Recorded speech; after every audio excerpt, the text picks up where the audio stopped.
Hello students, welcome to the class. आज की class में आप सभी का स्वागत है। तो आज हम अपने डिटरमिनर्स के प्रीवियस ईयर क्वेश्चंस का पार्ट 7 डिस्कस करेंगे। इससे पहले वाले पार्ट में हमने इनफ को लेके चर्चा की थी और मैंने आपको इनफ के यूज़ को बताया था कि डिटरमिनर के तौर पे इनफ कैसे इस्तेमाल किया जाएगा और एडजेक्टिव यूज़ उसका एडवर्बियल यूज़ इनफ का कैसे होता है, कैसे वो एडजेक्टिव्स को मॉडिफाई या क्वालिफाई करता है। देखिए, हम इसी तरीके से डिटरमिनर्स को पढ़ रहे हैं ताकि हर एक वर्ड जो हमने डिटरमिनर्स में पढ़ा उसके हम हर एक प्रकार को देखें। यानी अगर वो किसी और पार्ट्स ऑफ स्पीच का रोल प्ले करता है डिटरमिनर के अलावा, यानी डिटरमिनर वो जो नाउन को क्वालिफाई करेंगे या मॉडिफाई करेंगे या नाउन के नंबर को बताएंगे, लेकिन डिटरमिनर कहीं प्रोनाउन का भी काम करता है और कहीं एडजेक्टिव का, एडवर्ब का भी काम करता है और भी जो उसके दूसरे रोल होते हैं हमने उनको लेकर भी चर्चा की है। तो इससे क्या होता है कि एक वर्ड के साथ हम उसके यूजेस को समझ लेते हैं और इसी तरीके से हमें पढ़ना है, राइट। सो लास्ट लेक्चर में भी हमने काफ़ी अच्छे क्वेश्चंस प्रैक्टिस किए थे और उन पे बहुत अच्छे हमने जो कॉन्सेप्ट्स हैं उनको भी समझा। अब हम इस लेक्चर में भी इसी तरीके से कॉन्सेप्ट्स को समझेंगे और सीखेंगे, लेकिन उससे पहले आपको एक एक्टिविटी करनी है जो आप हर लेक्चर से पहले करते हो। अपनी कॉपी को 2 पेजेस को देखिए और एक पे लिख दीजिए अब पार्ट 7। पहले पार्ट 6 था, अब पार्ट 7 हो गया। अब पार्ट 7 हो गया, अब मार्किंग करिए क्वेश्चंस की सीरियली और यहाँ पर लिखिए स्ट्रॉन्ग और वीक। जैसे जैसे हम क्वेश्चंस आगे बढ़ते जाएंगे वैसे आप टिक करिए, आप खुद से पहले आंसर कर दीजिए। जैसे क्वेश्चन 1 अब आपको दिख रहा है, अब आप इसको आंसर कर लीजिए। जो आपको एरर है उसको आप देख लीजिए। अगर आपका एरर, मान लीजिए आप एक रैंडमली, बहुत होते हैं जो रैंडमली गैस कर देते हैं और इवेंचुअली वो उनका सही निकल जाता है, हमें ऐसे नहीं करना है। अगर आपको कहीं एरर है तो आप उसको देखिए और आपको पता करना है कि वो एरर क्यों है, क्योंकि अगर एरर है तो क्यों है और उसकी जगह क्या सही हो सकता है। और यही लॉजिक, जब मैं आपको ये क्वेश्चन एक्सप्लेन करूँगा आपका भी वही लॉजिक लगता है। तो यानी हमने जो साथ में कॉन्सेप्ट को सीखा है, आपने और मैंने, वो बिल्कुल ठीक सीखा है। यानी जो एग्जामिनर है वो बहुत बेसिक कॉन्सेप्ट पूछता है, यानी वो आपके लैंग्वेज की यूज़ को पूछ रहा है। हमने तो भी डीप में जाके पढ़ा है, लेकिन यहाँ पर वो आपसे सिंपली बेसिक उसका यूजेस पूछता है। अब 1 बाय 1 हम क्वेश्चन में आगे बढ़ते जाएंगे और कॉन्सेप्ट के अंदर डिटेल चर्चा करेंगे, यानी काफ़ी गहराई से। ऐसा मानेंगे कि प्रीवियस ईयर के साथ साथ हम थ्योरी की भी क्लासेस दोबारा कर रहे हैं, जिससे आपके कॉन्सेप्ट बहुत स्ट्रांग हो जाए, राइट। अब क्वेश्चन 1 से हम शुरुआत करते हैं। These notes are enough good to make get you good marks. तो नोट्स क्या होते हैं? हैंड आउट्स, जो आप क्लास में बैठ के नोट्स बनाते हो। जैसे ये अभी आप जो लिख रहे हो ये नोट्स ही तो हैं, यानी ये नोट्स आपके लिए बहुत रहेंगे, इत्यादि रहेंगे, मतलब आप इनसे अच्छे नंबर पा सकते हो, ये सफिशिएंट है। अब ज़रा ध्यान से देखिएगा, इनफ को लेकर हमने लास्ट क्लास में चर्चा करी थी और अब हम इसको अभी इस क्लास में भी चर्चा करेंगे। इनफ के 2 रूप पढ़ते हैं हम, एक एज अ डिटर्मिनर और एक इनफ का रूप होता है एज अ एडवर्ब, राइट। सो इन दोनों का मतलब तो मीनिंग वही होता है कि यहाँ पर ये बताएगा कि जो नाउन है वो इनफ है, यानी नाउन को बताएगा, नाउन सफिशिएंट क्वांटिटी में है। यहाँ पर एडवर्ब में किसी एडजेक्टिव या एडवर्ब की क्वालिटी को लेकर बोलेगा, वो भी सफिशिएंट क्वांटिटी में है या सफिशिएंट जो उसकी क्वालिटी है सफिशिएंट है, राइट। अगर हम डिटर्मिनर की बात करें तो इसमें इसका स्ट्रक्चर होता है इनफ प्लस नाउन। अगर हम बात करें एडवर्ब में, तो एडवर्ब में अगर हम इनफ को लेके बात करें, देखिए इनफ के ये दोनों रूप हैं। अगर हम एडवर्ब में लेके बात करें तो पहले एडजेक्टिव आएगा। एडवर्ब क्या होता है? जो एडजेक्टिव, एडवर्ब, खुद एडवर्ब और दूसरी वर्ब को क्वालिफाई करे, लेकिन इनफ एडवर्ब के तौर पे एडजेक्टिव को क्वालिफाई करेगा, राइट, या एडवर्ब को क्वालिफाई करेगा। तो सबसे पहले हम ये लिख देते हैं, यहाँ पर डिटरमिनर के साथ आपको क्या देखने के लिए मिलेगा? नाउन, और यहाँ पर आपको क्या देखने के लिए मिलेगा? एडवर्ब। तो these notes are good. Good क्या है? गुड एक क्वालिटी है, तो क्वालिटी एक एडजेक्टिव होता है, तो गुड यहाँ पर एडजेक्टिव है।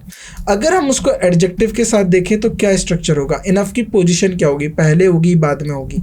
वहीं डिटरमिनर के साथ क्या होगी? तो इनकी जो पोजीशन होती है दोनों में बदलाव होता है। तो याद रखिएगा, जब नाउन के साथ होगा तो इनफ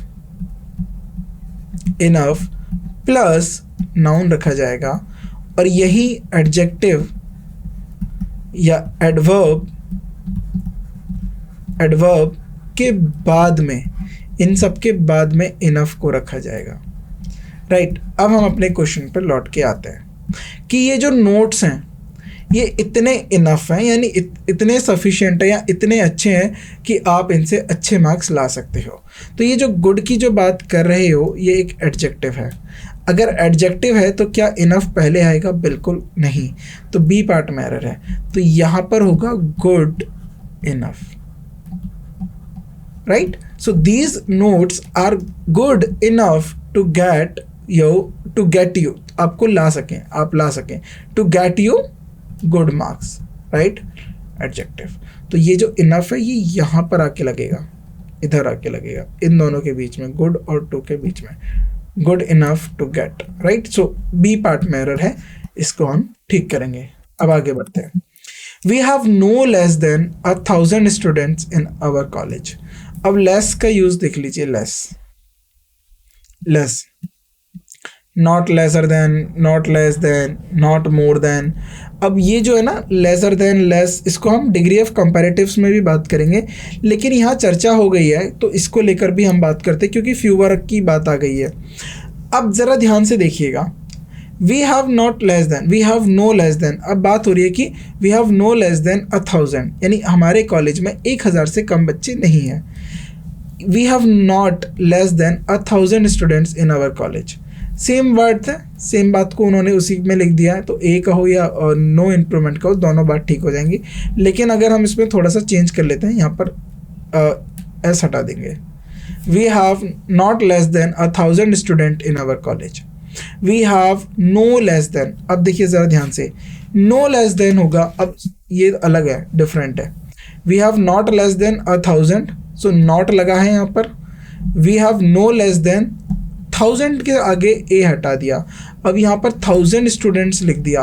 अब 1000 स्टूडेंट्स का मतलब है कि अब यहाँ पर हज़ारों बच्चे हैं, हज़ारों बच्चों से कम नहीं है। अब एक नंबर को ख़त्म कर दिया, यहाँ पर 1000 का मतलब था 1000, यहाँ पर आप बता सकते हो 1000 की बात करी गई है, तो यहाँ पर नो नंबर, या नंबर ही नहीं है, नो नंबर। और नॉट लेस देन नहीं होगा, नो लेस देन होता है, तो ये इसलिए गलत हो जाएगा। नो फ्यूवर, देखिए अगर हम फ्यूवर लिखेंगे तो फ्यूवर जो होता है ये कंपैरेटिव के तौर पे होता है, फ्यूवर देन, तो ये गलत हो जाएगा। मोर देन, फ्यूवर देन और लेसर देन, जब आप लेसर, मोर और फ्यूवर लिखते हो तो आप कंपैरेटिव केस में जाते हो। लेकिन जब भी लेस देन की बात कर रहे हो और इसके साथ आपको नंबर दिया हो, संख्या दी गई हो, वैल्यू दी गई हो, तो ये ठीक होता है। तो इस कंडीशन में कोई इम्प्रूवमेंट की ज़रूरत नहीं है, क्योंकि यहाँ पर संख्या दी गई है, वैल्यू दी गई है, तो ये ठीक है। आगे बढ़ते हैं। Less people come to watch cricket matches this year. तो बोला गया है कि इस साल जो कम लोग हैं वो मैच देखने आए। So the gate receipts were lesser than last year. तो गेट रिसिप्ट का मतलब है जो गेट, एंट्री गेट का जो प्राइस है वो कम है पिछले साल से।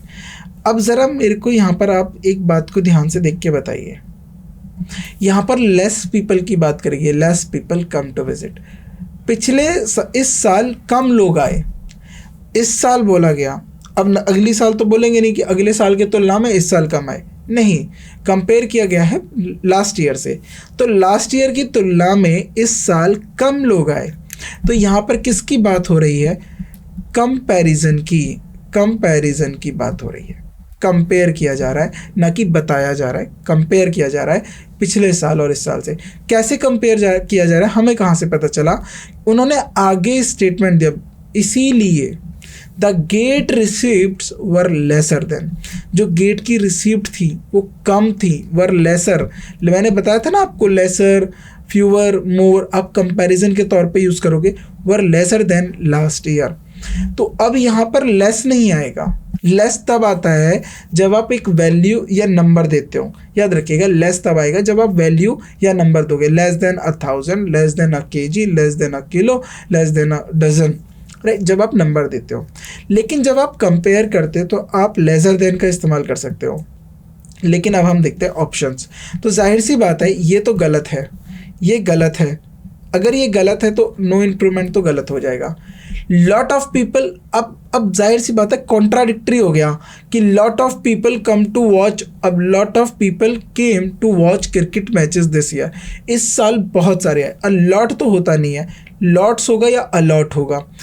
अगर ज़रा ध्यान से देखिए, so the gate receipts were lesser than last year, तो इसीलिए जो गेट रिसिप्ट थी लास्ट ईयर से कम थी। पहली बात, अगर हम इसको किसी कॉन्टेक्स्ट में भी सही मान के चलते, उसको एक्सप्लेन कर देते कि देखो ज़्यादा नंबर हम बुलाना चाहते थे, इसीलिए हमने जो गेट की जो फ़ीस है वो कम कर दी जिससे ज़्यादा लोग आ सकें। या तो कम नंबर को बुला के आप एंट्री फ़ीस बढ़ा लो तो प्रॉफिट कमा लो, या एंट्री फ़ीस कम करके ज़्यादा लोग बुला लो तो प्रॉफिट कमा लो। तो उस कॉन्टेक्स्ट में हम इसको ठीक बिठा सकते थे।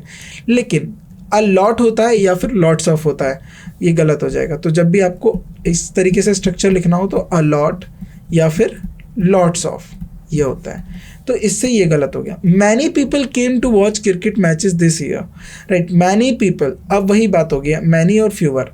Many people came to watch cricket this matches this year, so the gate receipts were lesser than last year.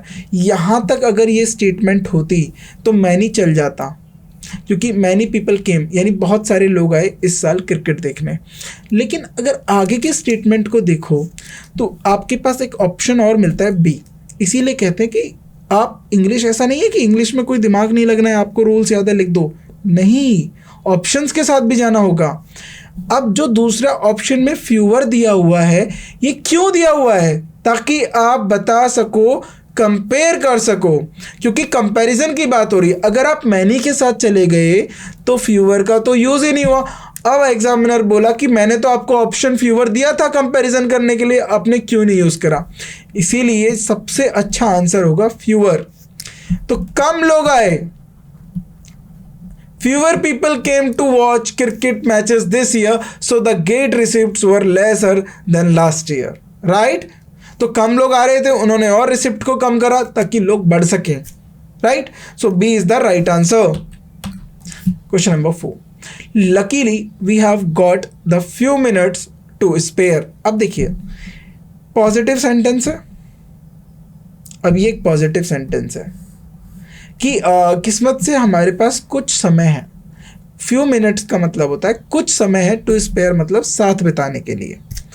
अगर मैं यहाँ पर लिखूँ आ लिटिल, अगर यहाँ पर टाइम होता, luckily we got have time, तो आ लिटिल सही हो जाता, क्योंकि टाइम को हम क्या मानते हैं? अनकाउंटेबल। लेकिन टाइम की मेजरिंग यूनिट्स तो काउंटेबल है, 1 मिनट, 2 मिनट, 3 मिनट, 4 मिनट। आप टाइम को, समय को आप नहीं गिन सकते।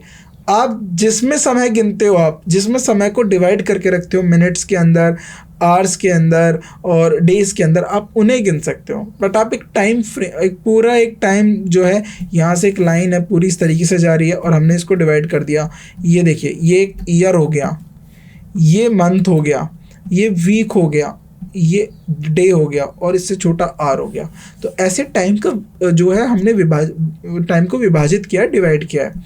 लेकिन अगर इस क्वेश्चन को देखो तो ये पॉजिटिव क्वेश्चन है कि बताना चाहता है कि लकीली हमारे पास कुछ समय है साथ बचाने के लिए, या कुछ मिनट्स हैं। तो आ लिटिल नहीं होगा, क्योंकि जाहिर सी बात है ये है हमारे पास प्लूरल काउंटेबल नाउन। जो आ लिटिल होता है वो सिंगुलर अनकाउंटेबल नाउन के साथ होता है। क्वाइट फ्यू का मतलब हो जाएगा थोड़ा। नो इम्प्रूवमेंट की ज़रूरत नहीं है, क्योंकि यहाँ इसका मतलब होता है, द फ्यू का मतलब होता है कुछ भी जो है, जो भी कुछ टाइम है हमारे पास साथ बिताने के लिए, यही है। तो द फ्यू की जगह जो सबसे अच्छा आंसर होगा B, a few.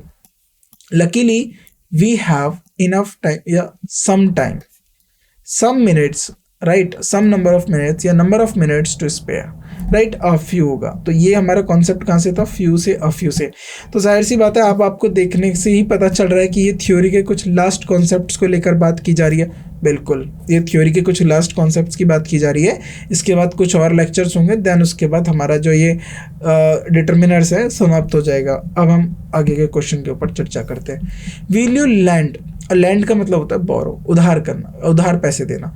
Will you lend me few rupees in this hour of need, इस ज़रूरत के समय पे क्या मुझे आप कुछ रुपए उधार दोगे? तो हो जाता है कभी कभार कि किसी के पास पैसों की तंगी होती है तो वो पैसे मांगते हैं। अब देखिए, अगर आप इस सिनेरियो को देखिए, आप गए पैसे मांगने के लिए कि आप मुझे थोड़े से पैसे दे दीजिए और मुझे ज़रूरत है, क्या वो आपको 10 रुपया 20 रुपया देगा? आपको वो 1000 2000 3000 इसी तरीके से तो देगा। अगर आपको ज़्यादा ज़रूरत है तो 10,000 12,000।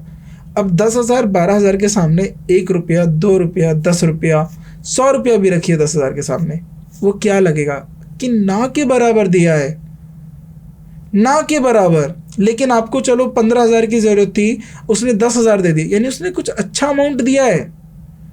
इसको ध्यान में समझ रहे हो आप? रुपीस मनी, अगर मनी होता तो क्या हम फ्यू लिखते? नहीं लिखते।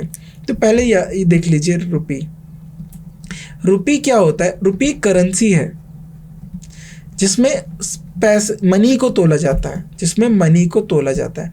और मनी एक एब्स्ट्रैक्ट है, अब मनी एक अनकाउंटेबल है, राइट। मैं बात करूं अनकाउंटेबल नाउन है, वहीं रुपी, अगर मैं रुपी की बात करूं, रुपीज़ हो गया, सिंगुलर प्लूरल हो गया, तो ये काउंटेबल नाउन है। तो यहाँ तो पहली बात लिटिल का तो इस्तेमाल होगा नहीं, तो सबसे पहले ये काट दीजिए, ये ऑप्शन है। अब बात आती है फ्यू की और फ्यू के यूजेस की। तो फ्यू के 3 टाइप होते हैं, एक होता है फ्यू, और एक होता है अ फ्यू, और एक होता है द फ्यू।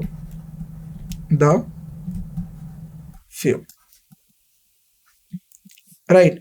अब इनके यूजेस की बात होती है, राइट। अब ज़रा ध्यान से देखिए, फ्यू का मतलब होता है ना के बराबर, लेकिन इस कॉन्टेक्स्ट में क्या है कि वो ज़रूरत के समय पे उससे कुछ पैसे मांगने गया है, तो क्या उसको वो ना के बराबर पैसे देता? नहीं, तो ये गलत है। Borrow me, will you borrow me a few of rupees, नहीं, वो उससे मांग रहा है, सो ये गलत हो जाएगा, ये कॉन्टेक्स्ट को उल्टा कर देगा। आ फ्यू का मतलब होता है सम, थोड़ा बहुत पैसा दे दीजिए, मेरे को ज़रूरत है। तो आप यही तो बोलते हो कि थोड़ा बहुत पैसा दे दीजिए, मेरे को ज़रूरत है। दाफ्यू हो जाता है कि जो भी है आपके पास, जितने भी पैसे हैं मुझे दे दीजिए, ज़रूरत है। दाफ्यू उस कंडीशन में शुरू, देखिए, एक होता है कि आपके पास ज़्यादा पैसा है तो थोड़ा सा मुझे दे दो, अफ्यू, वो ठीक हो जाता। आपके पास जो भी है मुझे दे दो, फिलहाल मेरे को ज़रूरत है, दाफ्यू उस सिनेरियो में, मतलब जो भी है दे दीजिए, राइट। जैसे हमने यहाँ पर बात करी थी, दाफ्यू का मतलब होता है जो भी कुछ समय है हमें बचाने के लिए, लेकिन यहाँ पर हमारे पास अच्छा खासा समय था, तो यहाँ पर जो सबसे सही आंसर होगा C. Will you lend me a few rupees, क्या मुझे आप कुछ रुपए दे सकते हो इस ज़रूरत के समय में? तो C is the right answer. The intruder stood quietly for few minutes, जो इंट्रूडर था, राइट, जो इंट्रोड्यूसर था, वो थोड़े समय तक के लिए, थोड़े टाइम के लिए, फ्यू मोमेंट्स के लिए शांत खड़ा रहा। तो जो फ्यू मिनट्स है, अब देखिए अगेन आपको फ्यू का बताना है, फॉर अ फ्यू टाइम। अब देखिए यहाँ टाइम लिख दिया, अब टाइम के साथ अगर लिटिल लिखा रहता, अ लिटिल टाइम, तो ये ठीक हो जाता। अगेन मोमेंट्स भी एक समय के क्षण को बताने के लिए होता है, एक समय को क्षण को बताने के लिए होता है, लेकिन जो टाइम है, मोमेंट्स हमारा काउंटेबल नाउन हो जाएगा, लेकिन जो समय है, टाइम है, मैंने अभी बताया आपको, अनकाउंटेबल नाउन है। आप टाइम की यूनिट्स को काउंट कर सकते हो, जिसमें टाइम को हमने डिवाइड करके रखा हुआ है, तो यहाँ पर ये गलत हो गया। अब ज़रा ध्यान से देखिए, वह ना के बराबर, वो ना के बराबर मोमेंट्स के लिए यहाँ पर बोला गया कि वो इंट्रूडर स्टूड क्वाइटली, जो इंट्रूडर था वो शांति से थोड़े समय के लिए या थोड़े मोमेंट के लिए खड़ा रहा, या स्टूड क्वाइटली, शांत खड़ा रहा। तो यहाँ पर थोड़े समय या कुछ समय की, कुछ भी समय के लिए बात नहीं कर रहे, थोड़े समय की बात कर रहे हैं। So B is the right answer. Now I gave him the little money that I could spare then, right, I gave him, जरा ध्यान से देखिए, I gave him the little money, यहां तक मत देखिएगा, इसके बाद भी देखिएगा, इसके पीछे का रीजन है। आई gave him the little money, मेरे पास जो भी कुछ पैसा था, आई gave him the little money, यानी जो भी कुछ पैसा था मैंने उसको दे दिया, मैंने उसको कुछ जो भी पैसा था दे दिया। That I could spare then, जो समय मैं दे सकता था, राइट। बात ये है, अगर मैं यहाँ पर बात करता हूँ मनी की, वेरी लिटिल, मैंने उसको बहुत थोड़ा सा पैसा दिया, I could spare then, right. Some little गलत है, आ लिटिल, मैंने उसको पैसा दिया। यहाँ पर जो सिनेरियो की जो बात हो रही है ना, आई कुड स्पेयर देन, जो मैं खर्च कर सकता था वो पैसा मैंने उसे दे दिया, तो द लिटिल मनी ये बिल्कुल ठीक है, क्योंकि उसने उस पैसे के बारे में यहाँ पर व्याख्या कर दी है, I could spare then, right. उस समय जो मैं खर्च कर सकता था, दे सकता था, जो भी वो पैसा था मैंने उसे दे दिया। तो a little, some little, very little की कोई यूज़ नहीं है, क्योंकि उसने इस पैसे के बारे में यहाँ पर व्याख्या कर दिया है, यहाँ पर इसको एक्सप्लेन कर दिया है। So there is no improvement in it. ये क्वेश्चन बहुत सही है, अपने आप में पूर्ण है। Question number 8, he has formed a low opinion about him, so he thinks a little of him. Right, अब ज़रा ध्यान से सुनिए, ये हर किसी के साथ होता है, राइट। अब क्या होता है इस कंडीशन में कि किसी ने he formed has a low opinion about him, उसने उसके बारे में बहुत थोड़ी राय बना ली है। लो ओपिनियन का मतलब है कि गलत राय बना ली है, या उसको गलत तरीके से जानता है, या उसको लेकर ज़्यादा उसके बारे में राय नहीं है। सो ही थिंक्स, तो अगर उसके अंदर उसको लेकर लो ओपिनियन है, बन चुकी है लो ओपिनियन, या उसको लेकर उसके अंदर गलत विचार आ चुके हैं, तो वह उसके बारे में ज़्यादा नहीं सोचता, या फिर वह उसके बारे में ना के बराबर सोचता है। So he thinks a little of him, तो ना के बराबर सोचने की बात हो रही है। लिटिल थिंग्स अबाउट हिम, ये गलत स्ट्रक्चर है। Thinks the little of him, ये भी गलत स्ट्रक्चर है। और ना के बराबर बात हो रही है, ये एक नेगेटिव सेंटेंस है। कैसा सेंटेंस है? Negative sentence. यह एक नेगेटिव सेंटेंस है, तो यहाँ पर आ लिटिल नहीं होगा, यहाँ पर होगा little of it. So B is the right answer, right? Now question number 9, right, this is 8, now this is 9. This is question number 9. The doctor advised him to rest for, देखिए doctor ने उसको advice करा to rest for dash days. The doctor advised him to rest for, अब doctor ने उसे advice किया होगा, मैंने 2 या 3 बार ये स्टेटमेंट पढ़ी है ताकि आपको, टू एडवाइस फॉर, ना के बराबर दिनों के लिए या कुछ दिनों के लिए, जो भी कुछ देना उनके लिए एडवाइस। फ्यूवर जो होता है वो कंपैरिजन के लिए होता है, या कंपैरिजन की बात करो कि डॉक्टर ने एडवाइस करा कि आप कंपैरिजन की तो बात ही नहीं हो रही है, यहाँ स्टेटमेंट हो रहा है अ फ्यू डेज, यानी सम डेज, कुछ दिनों के लिए उसको एडवाइस किया है कि वो आराम करे, right. B is the right answer. तो ये 9 का B is the right answer. यहाँ पर क्या आ जाएगा? अ few days. Now question number 10, she spent dash amount of money she had. तो अब यहाँ पर बात करिए, देखिए she spent, अब बात हो रही है कि उसने पैसे करा, she spent, अब dash amount of money she had, अब जो भी उसके पास पैसा था अब वो उसने स्पेंड कर दिया, राइट। जो भी उसके पास पैसा था वो हमने स्पेंड कर दिया। जैसे 9 में देखा हमने कि उसको फ्यू डेज़ के लिए रेस्ट किया, तो इसका मतलब है कि जो भी उसके पास पैसा था वो उसने स्पेंड कर दिया। तो ज़रा ध्यान से देखिए, अब अमाउंट ऑफ मनी की बात हो रही है, तो फ्यू तो नहीं होगा, द फ्यू अमाउंट नहीं। अब लिटिल मच, अब लिटिल का मतलब हो गया ना के बराबर पैसा था। अब ये जो बात हो रही है ये एक पॉजिटिव सेंस की बात हो रही है, यानी जो भी उसके पास पैसा था, शी स्पेंट, वो उसने खर्च कर दिया। तो B is the right answer. B क्या बताएगा? जो भी उसके पास पैसा था उसने खर्च कर दिया। She has only dash friend. अब देखिए, अगर क्वेश्चन नंबर 11 को बात करो आप, शी हैज़ ओनली, अब उसके जो हैं, अब फ्यूअर आ गया, ये कंपैरिजन की बात कर रहा है। कंपैरिजन, किसी और के साथ कंपैरिजन होता तो उसके कम दोस्त है। She has only fewer friends. Comparison, less और more, she has only less friend.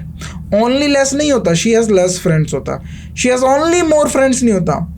यहाँ पर अगर आप इन तीनों की बात करो, ये जो तीनों हैं ये कंपैरिजन की बात करते हैं, ये कंपैरिजन की बात करेंगे, लेकिन यहाँ पर एक स्टेटमेंट दी गई है कि उसके पास she has only a few friends, उसके पास कुछ दोस्त हैं, right. So D is the right answer, उसके पास कुछ दोस्त हैं, right. Now again question number 12, the captain declared the ship had carried no less than 300 passenger on the last walk. ज़रा ध्यान से देखिए, अब आपकी मैं बात करता हूँ यहाँ पर कॉन्सेप्ट की, नो लेस देन।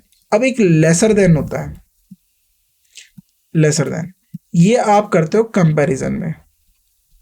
कंपैरिजन में अगर आपने सुना होगा 1000 से कम नहीं था, 3000 से कम लोग नहीं थे, 4000 से कम पैसे नहीं थे, तो जब आप बताते हो कि उससे कितने पैसे नहीं थे, कम नहीं थे, कम नहीं थे, तो कम नहीं कितने से थे, वैल्यू तो देते हो, जब आप लेस देन की बात करते हो तो लेस देन के अंदर आप वैल्यू के बारे में ज़रूर बात करोगे। लेस देन के साथ वैल्यू होगा। अगर यहाँ पर लिख देता है she has less than 300, no less than 100 passengers, तो गलत हो जाता। लेकिन हमने लिख दिया है 300 पैसेंजर्स, नो लेस देन के साथ 300 पैसेंजर्स की बात करी गई है, तो ये जो क्वेश्चन है ये बिल्कुल ठीक है, इसमें कोई एरर नहीं है। So there is no error in it.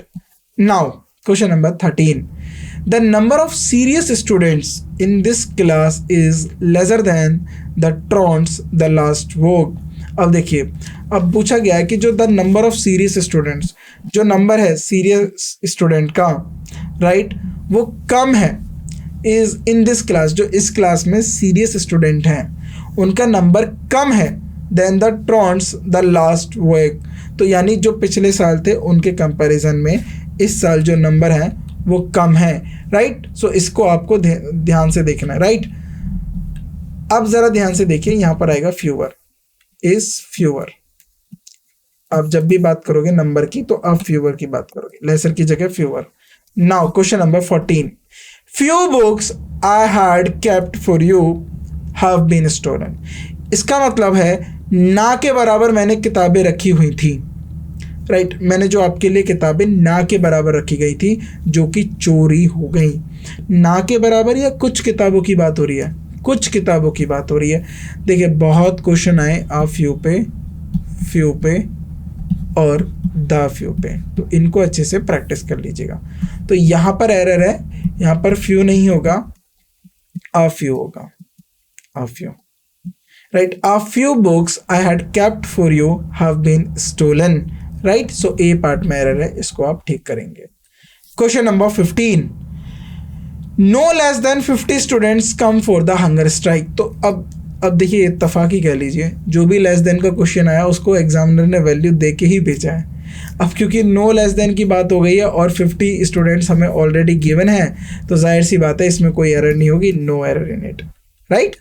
Now give me little milk with bread, no error.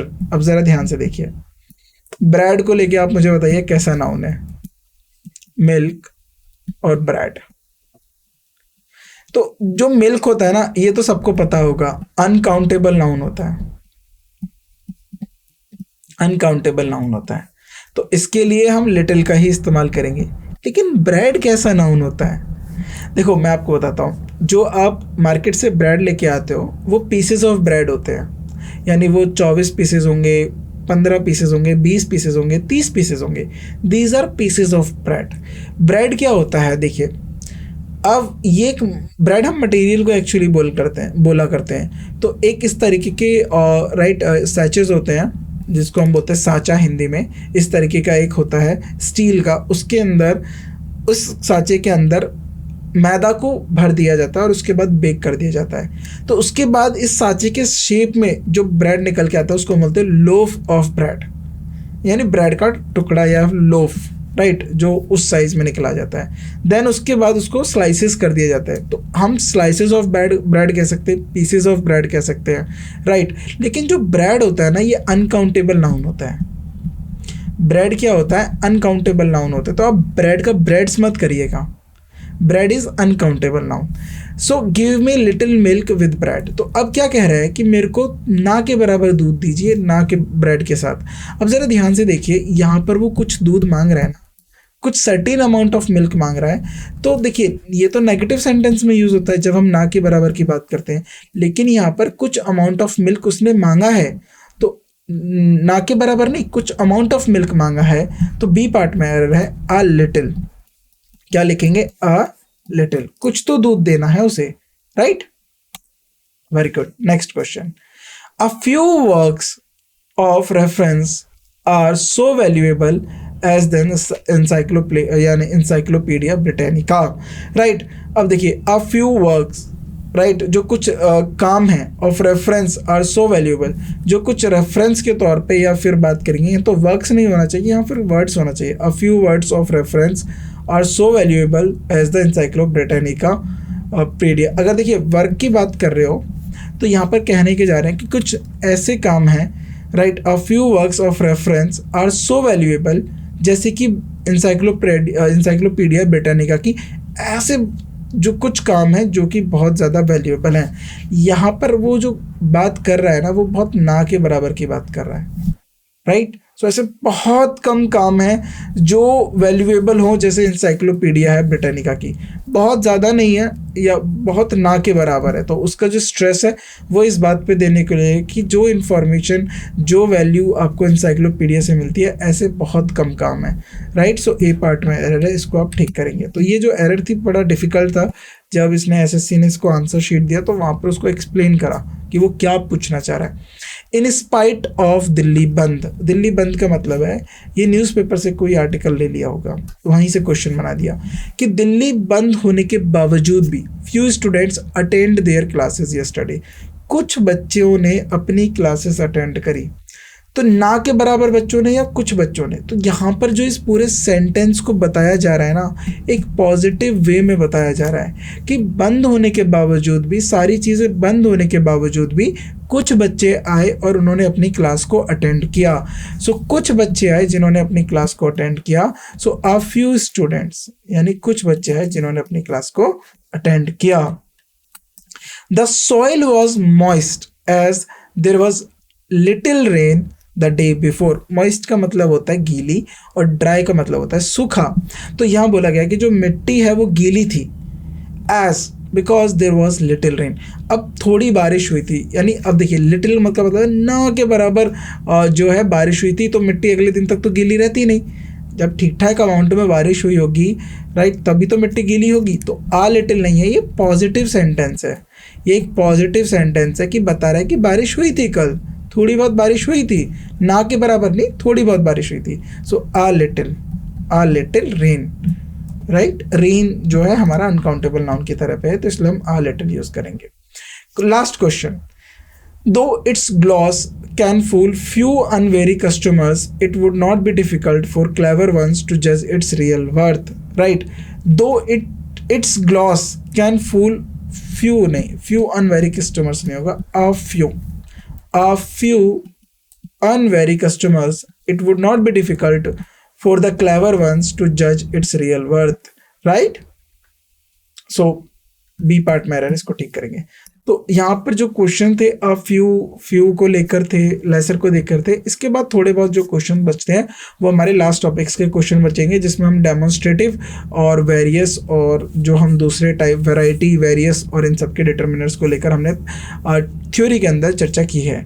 तो अब जो पार्ट है ये 1 या 2 लेक्चर और रहेंगे प्रीवियस ईयर के, उसके बाद डिटर्मिनर समाप्त हो जाएगा। तो अब आपको क्या करना है, अब आपको अपने स्ट्रॉन्ग और वीक एरियाज़ को चेक करना है। जो एक्टिविटी आपने की है उस एक्टिविटी से आपको पता चल जाएगा कि आपका कौन सा एरिया स्ट्रॉन्ग है, कौन सा एरिया वीक है। उस पर अच्छे से प्रैक्टिस करिए, उसको अच्छे से इन्हांस करिए, अपने वीक एरियाज़ को, स्ट्रॉन्ग एरियाज़ को और स्ट्रॉन्ग करिए।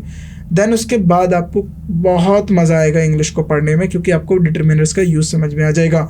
और डिटर्मिनर्स को हमने इतना डिटेल में जाके पढ़ा है कि अगर वो खुद वर्ड डिटर्मिनर की तरह काम नहीं कर रहा है तो हमने इसको देख लिया कि वो प्रोनाउन बन के कैसे काम करेगा। अब इनफ को भी देखा कि एडजेक्टिव एडवर्ब बन के कैसे एडजेक्टिव को क्वालिफाई कर रहा है। तो ऐसे ही आपको पढ़ना है और इतनी ही बारीकियां आपको ध्यान में रखनी है जब आप इंग्लिश को डील करें, क्योंकि इंग्लिश एक भाषा है और भाषा का जो उपयोग है वो सही तरीके से करना चाहिए। तभी आपके सेंटेंसेस में क्लियरिटी आएगी, तभी आपके वाक्य में क्लियरिटी आएगी, आपके थॉट में क्लियरिटी आएगी, राइट। सुनने वाले को भी पता चलेगा और एग्जामिनर को भी पता चलेगा कि यस आपको भाषा का ज्ञान है। तो आज के लेक्चर को हम यहीं ख़त्म करते हैं। बाकी की जो बातें हैं, बाकी के जो हमारे जो क्वेश्चंस हैं वो हम अपने नेक्स्ट लेक्चर में कवर करेंगे। देन उसके बाद हम अपना कोई नया लेक्चर स्टार्ट करते हैं। आज की क्लास को हम यहीं रोकते हैं। Thank you so much.